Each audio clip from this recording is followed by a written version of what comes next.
we always believe that the small farm, whether it's an organic grower or a flower grower, that's the lifeblood of the food chain. Our small farmers have a lot of barriers when it comes to running their farms successfully, to getting their produce to the markets. There's a lot of barriers that farmers face, and we want them to have access to the technology to make those barriers a little less challenging. You know, we are small farmers, and a lot of our time is taken maintaining that small farm. So at least for me, I find I have very little time to find all these different resources, and so this is great where we could have different resources in one place.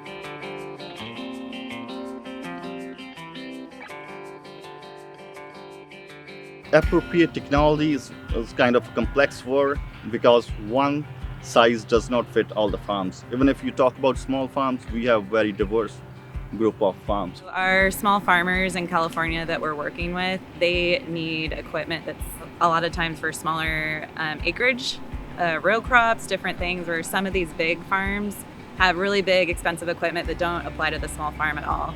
My farm is very specific, and my walkways, my pathways, my rows of plants are very small, and so finding equipment that is easy to use, that's manageable and operatable in my small spaces is really important.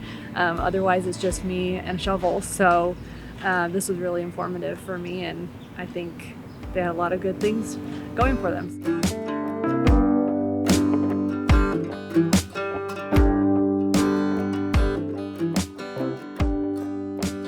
Some of these tractors and different equipment that we've showcased today run anywhere from $3,000 up to $30,000. Farmers don't always have that type of capital. When it comes to adoption, there's always like risk, right? You have to figure out the return on investment, and that risk is more when you're talking about a small scale grower.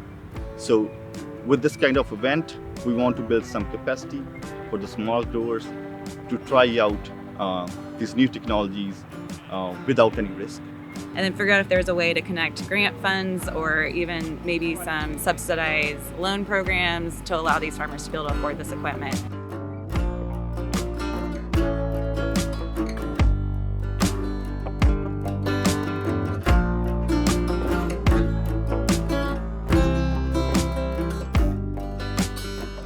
Accessibility as well is another barrier. A lot of farms just don't even know that this type of technology is available to them.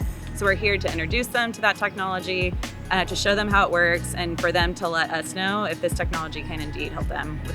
It was really interesting. There was a lot of different equipment that we got to see firsthand. You could walk up to, you could touch it, ask as many questions as you wanted. So I think it was really informative. There was tools that I've never seen before, and I feel like I've seen a lot. Like the robots, there's a lot of new technology. I really enjoyed the event today. I thought it was a great way to incorporate smaller farmers, you know, just giving us that technology that sometimes it's hard to become aware of because we're so small, and most of the time we're having to take all our time, you know, running the farm.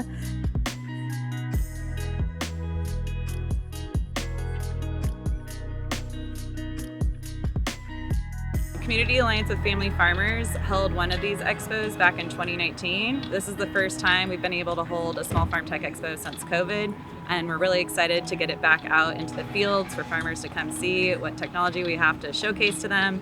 This year we've been able to partner with our team at UC A&R. We've had over 100 farmers, we believe, that have been attending today.